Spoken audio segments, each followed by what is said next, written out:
Terrorists, hold on. Here's Tara's Daily Rant. Norfolk Southern skipped the railroad there in the Palestine debacle. I don't know what to call this. Hazardous materials bomb. Mushroom cloud. Have you seen the pictures of the mushroom cloud? I think it's like a mushroom. It's crazy.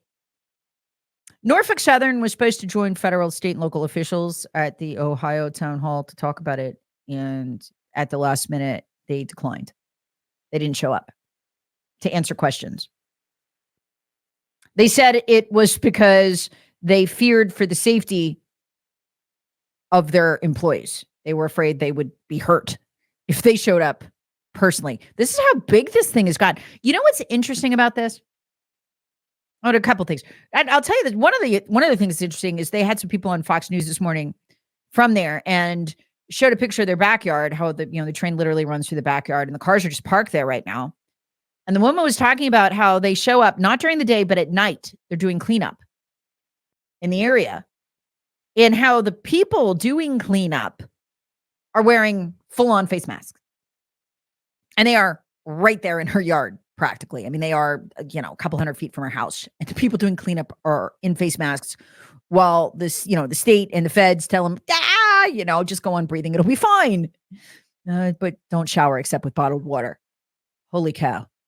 And she was saying, look, her, the whole family, they've had symptoms, respiratory symptoms, stuff like that. So it's got to rattle you when the cleanup workers in your backyard are wearing face masks. What do they know? You know what's interesting about this too, this whole thing? There's two parts to this that are different. And Fox News got this right.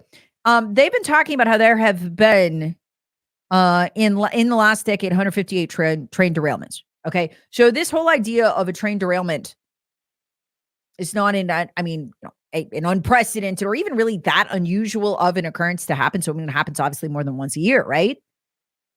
Look at the reaction to this one.